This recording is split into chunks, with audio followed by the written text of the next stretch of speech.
Егіздің сыңарын жоғалтқан ана. Кейбір жаралар уақыт өткен сайын жазылмайды. Керісінше, жылдар өте тереңдей түседі. Рәбия үшін де дәл сондай күн бар еді. Жыл сайын көктемнің сол бір күні келгенде, ол ешкімге білдірмей көз жасын сүртетін. Үйдегілер оның туған күн келгенде көңілсіз жүретінін білетін.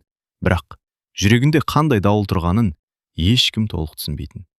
Өйткені дәл осы күні ол екі қызының емес, бір ғана қызының жанында екенін тағы бір рет сезінетін.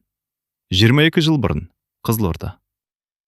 Қызым, асық, пойыздан кешігіп қаламыз, деді Рәбия күлімсіреп. Аулада бір-бірінен аумайтын екі бүлдіршін мәз болып жүгіріп жүр. Мен бірінші. Жоқ, мен. Егіз қыздардың есімі Айым мен Балым. 3 жаста болса да, мінездері екі түрлі еді. Айым сабырлы, анасының жанынан ұзамайтын. Ал Балым бәріне қызығып, көбелек көрсін, шар көрсін, бірден жүгіріп кететін. Сол мінезі анасына талай рет қорқыныш сыйлаған. Балым, ұзап кетпе, деп Рәбия күніне бірнеше рет ескертетін. Қызы күліп, жарайды мама, деп қайтадан ойынына кірісетін. Бұл жолы олар алғаш рет Астанаға жол тартты. Рәбияның күйеуі Нұрлан бұрыннан балаларды Елордаға апарып қыдыртайық, кішкентай болса да көрсін деп жүрген. Ақыры көптен күткен сапарда келді. Қыздар пойыз терезесінен сыртқа қарап мәз. Мама, анау не? Ол өзен, ал анау? Ол көпір. Екі қыздың сұрағы таусылар емес. Рәбия оларды құшақтап отырып, тек аман жүрсеңдер болды, деп маңдайларынан сүйді. Астанаға келген күні ауа райы тамаша еді. Биік ғимараттар, кең көшелер, түрлі түсті субұрғақтар. Балалардың бәрі мәз. Алдымен саябаққа барайық, деді Нұрлан. Қыздар қуана секіріп кетті. Бірі әкесінің, бірі анасының қолынан ұстап келеді. Бір қарасаң, екеуін ажырату мүмкін емес. Тек Рәбия ғана қыздарының әр қимылынан кімнің кім екенін бірден танитын. Саябақта адамдар өте көп екен. Балалар жүгіріп жүр. Бір жерде клоун өнер көрсетіп жатыр. Екінші жақта түрлі түсті шарлар сатылып тұр. Үшінші жақта балмұздақ кезегі. Балымның көзі бірден үлкен қызыл шарға түсті. Мама, қараш! Иә, көріп тұрмын. Қазір алып береміз. Қазір? Әуелі әкең келсін. Нұрлан су алуға кеткен еді. Рәбия екі қызын қасына отырғызып қойды. Дәл сол сәтте телефоны шырылдап қоя берді. Алдағы анасы екен. Аман жеттіңдер ме, қызым? Иә, мама, жеттік. Бар болғаны бірнеше секунд. Сол бірнеше секунд. Рәбия кейін өмір бойы сол сәтті қайта-қайта есіне алатын еді. Телефонды қоя бергенде. Айым. Қасында тек Айым отыр. Балым? Жауап жоқ. Балым! Рәбия орнынан атып тұрды. Жан-жағына қарады. Қызыл шар ұстаған балалар көп. Кішкентайлар жүгіріп жүр. Бірақ Балым жоқ. Айым, сімнің қайда? Айым қорыққаннан жылап жіберді. Білмеймін, ол ана жаққа қараған. Рәбияның жүрегі зу ете қалды. Балым! Ол адамдардың арасына жүгірді. Қызым! Балым! Еш жауап жоқ. Сол кезде қолында суы бар Нұрлан келді. Рәбияның түрін көріп, не болды? Балым жоқ. Қалай жоқ? Таба алмай жатырмын. Нұрлан алғашқыда сенбей күлгендей болды. Әрі кеткен жоқ шығар. Бірақ 5 минут өтті. 10 минут өтті. 15 минут өтті. Балым еш жерден табылмады. Нұрланның да жүзі қуарып кетті. Екеуі екі жаққа жүгірді. Балым! Қызым! Көрген жоқсыз. Балым! Қызым! Көрген жоқсыздар ма? 3 жасар қыз. Егіз. Адамдардың бәрі жан жаққа қарап іздей бастады. Бірақ саябақ бұрынғыдай у-шу. Ешкім ештеңе байқамаған. Ал 3 жасар кішкентай Балым қайда кеткенін ешкім білмейтін еді. Балым! Рәбияның жан дауысы саябақтың ішін жаңғыртты. Ол жүгіріп келеді. Бірде оңға, бірде солға қарайды. Кезіккен әрбір кішкентай қызға үмітпен қарап, жақындай бергенде өз қыз емес екенін көріп, жүрегі тағы бір езіліп кетеді. Нұрлан да адамдардан сұрап жүр. Кешіріңіз, 3 жасар қызды көрмедіңіз бе? Ақ көйлек киген, шашында қызғылт бантигі бар. Бәрі бастарын шайқайды. Жоқ, көрмедік. Арада жарты сағат өтті. Саябақ әкімшілігіне хабар берілді. Дауыс зорайтқышпен бірнеше рет хабарландыру жасалды. Құрметті келушілер, 3 жасар Балым есімді қыз жоғалып кетті. Көрген адамдар болса, әкімшілікке немесе күзет қызметіне хабарласуларыңызды сұраймыз. Рәбия сол хабарды тыңдап тұрып, көз жасын тыя алмады. Қызым, қайдасың? Айым анасының көйлегінен мықтап ұстап алған. Ол да не болып жатқанын толық түсінбесе де, бір жамандық болғанын сезіп, үнсіз жылап тұрды. Мама, балым келеді ғой. Рәбия жауап бере алмады. Бір сағаттан кейін полиция келді. Қыздың суретін сұрады. Телефоннан бірнеше суретті көшіріп алып, бірден іздеу жұмыстарын бастады. Алаңдамаңыздар. Кейде балалар алыстап кетіп, бірнеше сағаттан кейін табылады, деді полиция қызметкері. Осы сөзге Рәбия жан тәнімен сенгісі келді. Иә, қызым табылады. Міндетті түрде табылады. Бірақ уақыт өтіп жатты. Күн еңкейе бастады. Саябақтағы адамдар азайды, ал балынан еш хабар жоқ. Түнге дейін іздеу тоқтамады. Полиция қызметкерлері маңайдағы көшелферлерді, дүкендерді, аялдамаларды түгел қарап шықты. Нұрлан әр бұрышқа кіріп, «Қызым, балым!» деп айқайлады. Даусы қарлық кетті. Рәбия аяқтары дірілдеп әрең жүр. Кемет алыстан жылаған кішкентай қыздың дауысы естілді. «Балым!» Рәбия сол жаққа қарай бар күшімен жүгірді, бірақ жақындағанда оның басқа бала екенін көрді. Жүрегі тағы да сыздап кетті. Түнгі 11-ге қарай полиция. Бүгінге іздеуді тоқтатпаймыз. Таң атқанша кезекшілік жалғасады. Сіздер қонақ үйге барып демалғандарыңыз дұрыс, деді. Жоқ, деп айқайлады Рәбия. Мен қызымды таппай, еш қайда бармайым. Нұрлан әйелінің иығынан құшақтады. Рәбия, өзің де әбден қалжырадың. Мен қалай ұйықтаймын? Қызым қазір қайда жүр? Ашпа, тоңып қалды ма? Ол еңкілдеп жылады. Оны жұбататын сөз жоқ еді. Таң атты, бірақ үміт ақталмады. Екінші күн, үшінші күн, бір апта. Іздеу жұмыстары жалғаса берді. Рәбия мен Нұрлан күн сайын жаңа үмітпен оянып, кешке тағы да үміттері үзілетін. Қызылордадағы туыстары да Астанаға келіп көмектесті. Еріктілер қосылды, мұндаған парақша таратылды. Бірақ балымды көрген ешкім табылмады. Бір ай өткенде дәрігер Рәбияға, сіз қатты әлсіреп кеткенсіз, өзіңізді күтуіміз керек, деді. Бірақ ана жүрегі оған көнбеді. Қызымды таппай мен қалай өмір сүрем? Ақыры қайту күні де келді. Пойыз қозғалғанда Рәбия терезеден Астанаға ұзақ қарап отырды. Көзінен жас тоқтамады. Кешір мені, қызым. Мен сені тастап кеткен жоқпын. Мен міндетті түрде қайта келемін. Мен сені өмірімнің соңына дейін іздеймін. Ол осы сөздерді сыбырлап тұрып, алақанын терезеге басты. Ал сол сәтте ол бір нәрсені әлі білмейтін. Балым да дәл сол қалада болатын. Тек тағдыр олардың жолын әлі кездестірмеген еді. Қызылордаға оралған күннен бастап Рәбияның өмірі екіге бөлінді. Балым жоғалғанға дейінгі өмір, балым жоғалғаннан кейінгі өмір. Үйдің іші бұрынғыдай емес еді. Бұрын екі кішкентай қыздың күлкісі үзілмейтін. Енді тек айымның ғана дауысы естілетін. Кейде айым ойыншықтарын екіге бөліп қоятын. Бір қуыршақты өзі құшақтайды, екіншісін бос орындыққа отырғызады. Бұл балымдікі дейтін. Рәбия мұны көрген сайын сыртқа шығып жылайтын. Балымның бөлмесіне ешкім қол тигізбеді. Кішкентай төсегі сол күйі тұрды. Қызғылт көрпесі де жиналмады. Шкафтағы көліктері де ілулі қалды. Тіпті соңғы киген кішкентай аяқ киімі де есік алдында тұрды. Бір күні есікті ашып кіріп келеді. Мама деп жүгіріп келеді. Сол кезде бәрі дайын болсын, дейтін Рәбия. Нұрлан үндемейтін. Өйткені өзі де соған сенгісі келетін.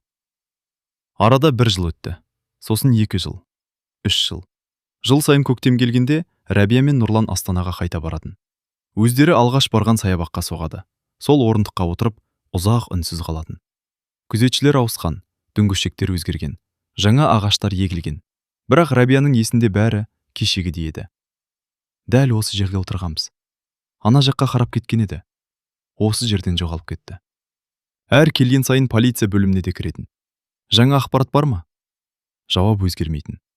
Өкінішке қарай әзірге жоқ. Ал айым күн өткен сайын есейіп келе жатты. Бірақ ол ешқашан өзін жалғыз қыз сезінген емес. Мектепте достары, сенің бауырың бар ма? деп сұраса, ол еш ойланбастан, бар, егіз сіңлім бар, деп жауап беретін. Қайда? Осы сұрақ қойғанда ғана үнсіз қалатын. 10 жасқа толғанда айым анасына, мама, балым бізді ұмытып кеткен шығар, деп сұрады. Рәбияның жүрегі шым ете қалды. Жоқ, қызым. Онда неге келмейді? Өйткені ол қайда екенін өзі де білмейтін шығар. Сол түні Рәбия жастығына бетін басып, таң атқанша көз ілмеді. Уақыт өз дегенін істеді. Айым мектепті үздік аяқтады. Тіл үйренуге ерекше қабілетті болды. Ағылшын тілін еркін меңгерді. Кейін университетке түсіп, аудармашы мамандығын таңдады. Неге дәл осы мамандық? Деп сұрағанда, ол күлімсіреп. Бір күні әлемнің қай түкпірінен болса да, сіңлімді тауып алуым мүмкін. Сондықтан тіл білуім керек, дейтін. Рәбия қызының бұл сөзін естіген сайын, әрі қуанып, әрі мұңаятын. Ал балым, ол туралы еш хабар жоқ еді. Бірақ Рәбия бір нәрсені ешқашан тоқтатпады. Жол сайын балының туған күнінде дастархан жаяды. Торттың үстіне 2 шам қояды. Біреуін Айым үрлейді, екіншісі жанып тұрады. Ешкім оған қол тигізбейді. Бұл балымның шамы. Ол бір күні өзі келіп үрлейді, дейтін Рәбия. Үйдегілер үндемейтін. Өйткені ана жүрегіндегі үмітті ешкім сындырасы келмейтін. Бірақ олар білмеген бір шындық бар еді. Тағдыр егіздерді бір-біріне жақындатып келе жатқан. Тек оған әлі бірнеше жыл бар еді. Жылдар бірінен соң бірі өте берді. Айым университетті үздік дипломмен аяқтады. Ол қазақ, орыс және ағылшын тілдерін еркін меңгеріп, кейін халықаралық компанияға жұмысқа орналасты. Рәбия қызының жетістігіне қуанды. Бірақ әр қуаныштың ішінде бір мұң жататын. Егер балым да қасымызда болғанда, екеуі бірге диплом алар еді, деп ойлайтын іштей. Бір күні кешке Айым жұмыстан ерекше көңілді оралды. Мама, әке, менде керемет жаңалық бар. Нұрлан газетін қоя салып, не болды қызым? Компания мені Канадаға жібереді. 1 айлық сапар, маңызды келіссөздерде аудармашы болам. Рәбияның жүзіне қуаныш үйірілді. Құттықтаймын қызым. Бірақ артынша ана жүрегіне тағы бір ой келді. Мүмкін балым да бір жерде шетелде жүрген шығар. Бұл ойдан өзі де селк ете түсті. Жолға шығар күні Рәбия Айымды құшақтап ұзақ тұрды. Қызым, иә мама, қай елге барсаң да қазақтарды көрсең, балым туралы айтып жүрші. Айым анасының не айтқысы келгенін бірден түсінді. Айтам мама, бәлкім біреу бірдеңе білетін шығар. Айым басын изеді. Ол анасының бұл үміті ешқашан өшпейтінін білетін. Канада. Ұзақ ұшақ сапарынан кейін Айым алғаш рет бөтен елдің ауасын жұтты. Биік ғимараттар, кең көшелер, мүлде басқа өмір. Компания қызметкерлері оны жылы қарсы алды. Welcome, Айым. Thank you. Оны бірден кеңсеге алып келді. Кеңседегі қызметкерлер: біздің директор өте жас, бірақ өте талапшыл. Соңғы 4 жылда компанияны әлемге танытты.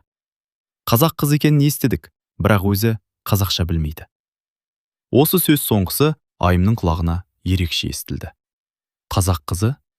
Иә, бала кезінде асырап алынған дейді. Айым таңырқап қалды. Бірақ мұндай тағдырлар өмірде кездесетінін ойлап, аса мән бермеді. Түскі үзілісте ол анасымен бейне қоңырау арқылы сөйлесті. Қалайсың қызым? Жақсым мама. Ұнады ма? Иә, адамдар өте жақсы екен. Сол кезде дәлізден жасы 70-тен асқан қазақ қариясы өтіп бара жатты. Ол Айымның қазақша сөйлеп тұрғанын естіп, күлімсіреп тоқтады. Қарағым, өзіміздің қазақсың ба? Иә аға.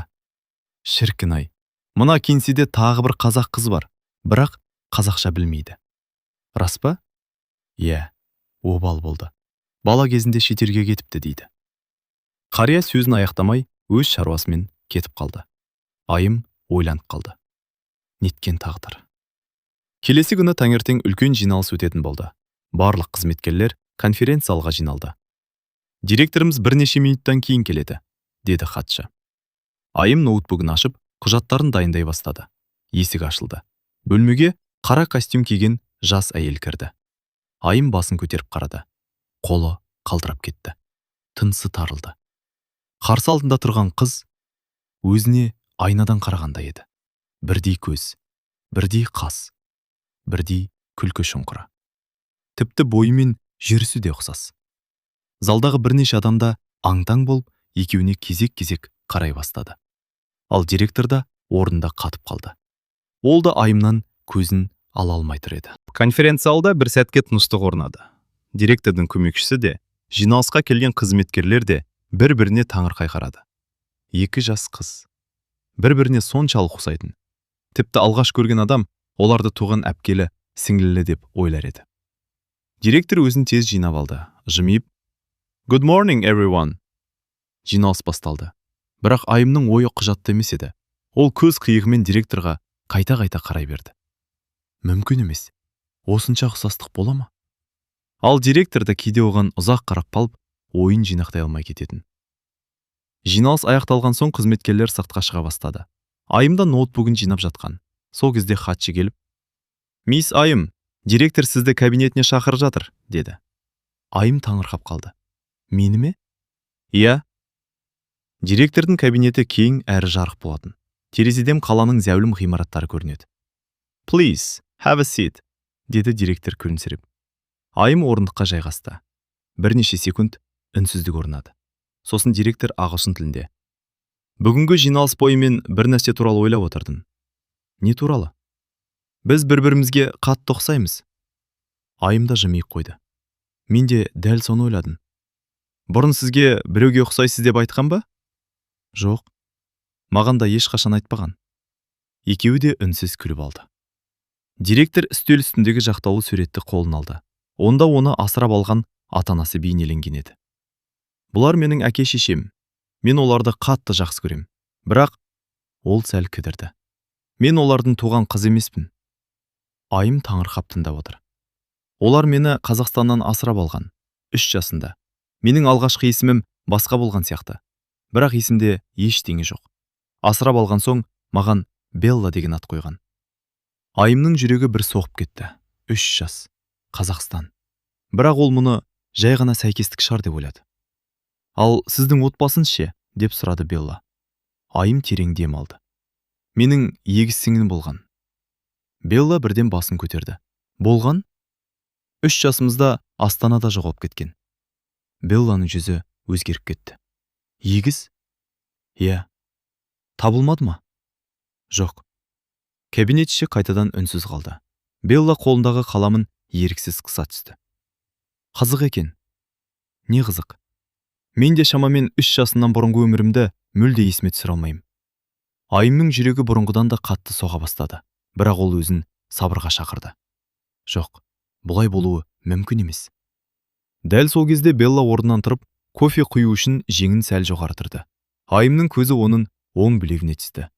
Кішкентай қоңыр түсті мең. Дәл сондай мең. Айымның өз оң білегінде де бар еді. Айым еріксіз өз жеңін түрді. Белла бұған назар аударып қалды. Екеуі де бір уақытта бір-бірінің білегіне қарады. Бірдей жерде, бірдей көлемде, бірдей пішінде. Екеуі де үнсіз қалды. Ал тағдыр көп жылдан бері жасырған құпия біртіндеп ашыла бастады. Белла мен Айым ұзақ уақыт үнсіз отырды. Екеуінің де көкейінде бір ғана сұрақ тұрды. Бұл жай ғана сәйкестік пе? Белла бірінші болып үнсіздікті бұзды. "Айым, сенің туған күнің қай күн?" Айым еш ойланбастан жауап берді. 18 сәуір 2004 жыл. Белланың қолындағы кесе сәл дірілдеп кетті. "Менің құжатымда да дәл сол күн жазылған." Айымның жүрегі дүрсілдеп қоя берді. "Бірақ бұл да сәйкестік болуы мүмкін." Белла басын изеді. "Иә, мүмкін. Бірақ екеуі де енді бұған өздері де сене алмай отыр еді." "Сенің бала кезінен қалған суреттерің бар ма?" деп сұрады Айым. Белла күрсінді. "Жоқ, менің өмірім 3 жасымнан басталады. Оған дейінгі ешқандай сурет жоқ. Анам мен әкем балалар үйінен алған кездегі ғана фотолар сақталған." "Ал құжаттарың?" "Өте аз. Тек Қазақстаннан асырап алынған туралы ресми қағаздар ғана бар." "Қай қаладан?" Белла басын шайқады.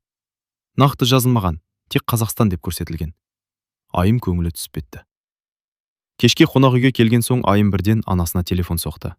"Алло, мама? Қызым, амансың ба?" "Мама, мен бүгін бір қызды көрдім."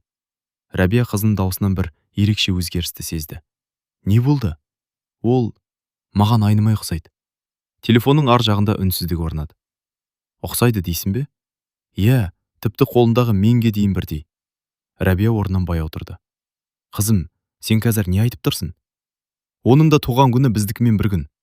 Рәбияның көзінен еріксіз жас парлап кетті. бірақ өзін тоқтатты. 22 жыл ішінде қаншама үміттеніп, кейін қаншама рет көңілі қалғанын жақсы білетін. Қызым, асығыс қорытынды жасамаңдар. Білем, мама. Бірақ бәрін анықтап көріңдер. Келесі күні Белла өзі бастама көтерді. Айым, бүгін жұмыстан кейін менің үйіме барасың ба? Әрине. Саған көрсететін бір нәрсе бар. Кешке олар Белланың үйіне келді. Үйдің қабырғасында көптеген марапаттар мен дипломдар ілулі тұр. Бірақ айымның назарын басқа нәрсе аударды. Сөренің үстінде кішкентай ғана ескі аю ойыншығы тұр екен. Қоңыр түсті. Бір құлағы аздап жыртылған. Бұл ойыншық саған қайдан келген? Деп сұрады айым. Белла жымиып. Білмеймін. Мені асырап алған кезде қасында болған жалғыз зат осы екен. Анам өмір бойы сақтап келді. Айымның тынысы тарылып кетті. Ол бұл ойыншықты бірден таныды. Өйткені дәл сондай аюдың екінші сыңары. Әлі күнге дейін Рәбияның үйінде балымның бос төсегінің үстінде жатқан еді. Айымның көзі ойыншықтан айырылар емес. Қоңыр аюдың бір құлағының ұшы жыртылған. Мойнына көк түсті кішкентай лента байланған. Дәл осындай ойыншық. Жоқ, дәл осы ойыншықтың сыңары олардың үйінде тұрған. Рәбия егіз қыздары дүниеге келгенде туған әпкесі екеуіне бірдей екі қонжық сыйлаған еді. Бірін айым құшақтап ұйықтайтын, екіншісін балым ешқашан жанынан тастамайтын. Не болды? Деп сұрады Белла. Айым ойыншықты қолына алып жайлап сипады. Бізде де дәл осындай қонжық бар. Белла күлімсіреп. Ондай ойыншық көп қой? Жоқ. Айым басын шайқады. Екеуі бір жиынтық болатын. Белла үнсіз қалды. Екеуінің де жүрегі бұрынғыдан бетер дүрсілдеп тұрды. Сол түні айым ұйықтай алмады. Таң ата салысымен Қазақстанға бейне қоңырау шалды. Рәбия бірден телефонды көтерді.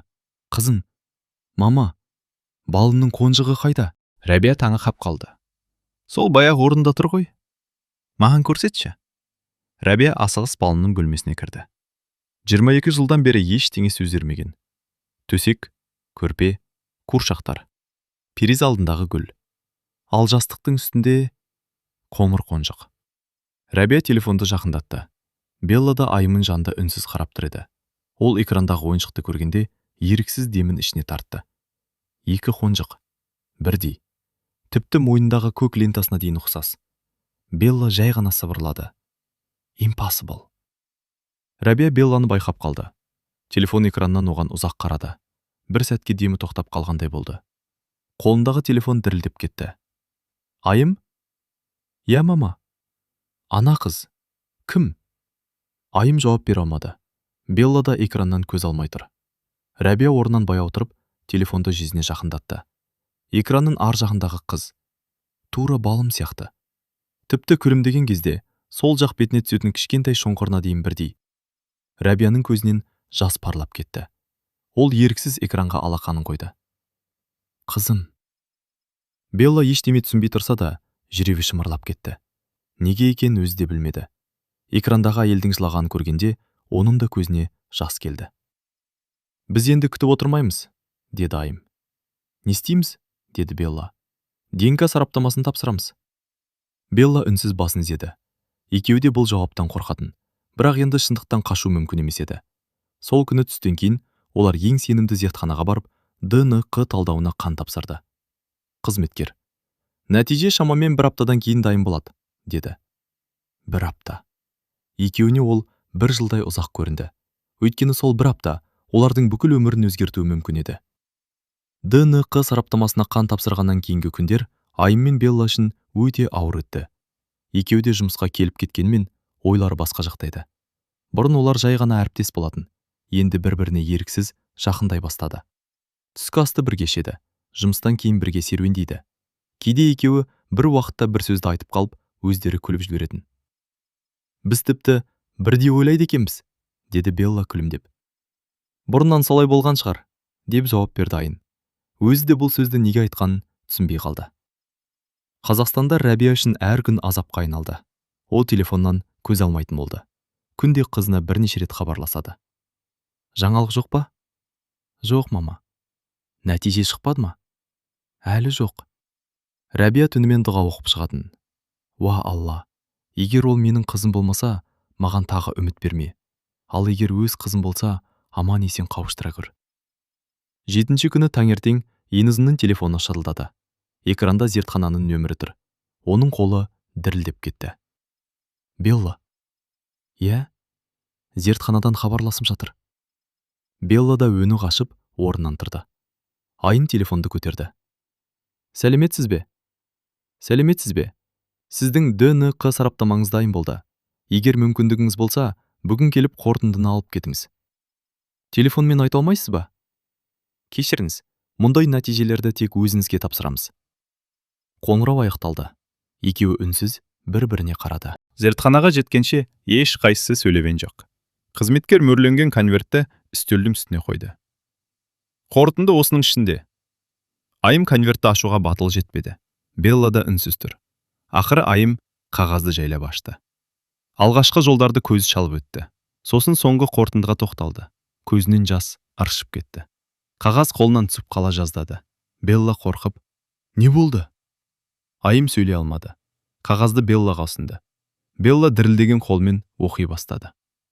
Зерттеу қорытындысы бойынша зерттелушілердің туыстық сәйкестігі өте жоғары. Генетикалық көрсеткіштер олардың бір жұмыртқалы егіз екенін дәлелдейді. Белла көзін қайта-қайта сүртті. Бұл рас па? Айым еңкілдеп жылап жіберді. Сен менің сіңлімсің? Белла да көз жасын тоқтата алмады. 22 жыл. 22 жыл бойы бірін-бірі іздемей өмір сүрген екі егіз. Ақыры бір-бірін тапқан еді. Бірақ оларды енді ең ауыр сәт күтіп тұрған. Анасына бұл қуанышты қалай жеткізеді? Айым мен Белла зертханадан шыққаннан кейін біраз уақыт үнсіз көлікте отырды. Екеуінің де қолында ДНК сараптамасының қорытындысы. Екеуінің де көздері жасаураған. Ақыры Белла үнсіздікті бұзды. Демек, менің атым Балым болғаны ғой. Айым көз жасын сүртіп. Иә, сенің шын есімін Балым. Белла бұл есімді бірнеше рет қайталады. Балым. Балым. Өмірінде алғаш рет өзіне сондай жақын естілген есім еді. Айым, мен қорқып тұрмын. Неден? Егер анам мені кешірмесе ше? Айым таңырқап қалды. Неге кешірмейді? Мен 22 жыл бойы жанында болған жоқпын ғой. Айым сіңлісінің қолынан ұстады. Бұл сенің кінәң емес. Бірақ сен 3 жаста ғана болғансың. Ештеңеге кінәлі емессің. Белла еңкейіп жылап жіберді. 22 жыл бойы өзін мықты ұстап келген қыз алғаш рет бала сияқты еңіреді. Сол күні кешке Қазақстанда түн болып қалған еді. Рәбия намазын оқып болған соң, жай намаз үстінде ұзақ отырып қалды. Соңғы күндері жүрегі ерекше алаң болатын. Дәл сол кезде телефоны шырылдады. Экранда Айым деген жазу тұр.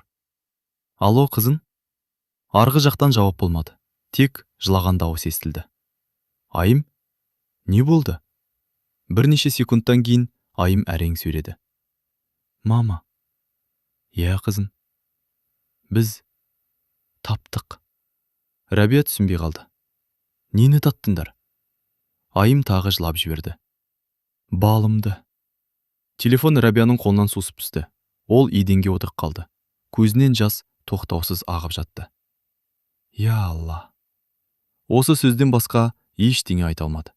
Нұрлан жүгіріп келді. Не болды? Рәбия дірілдеген дауыспен. Қызымыз табылды. Нұрлан алғашында сенбей қалды. Не? Балым тірі. Оның да көзіне жас келді. 22 жыл бойы өзін сабырлы ұстаған ер адам бірінші рет еңкілдеп жылады. Айым телефонды қайта қолына алды. Мама. Иә.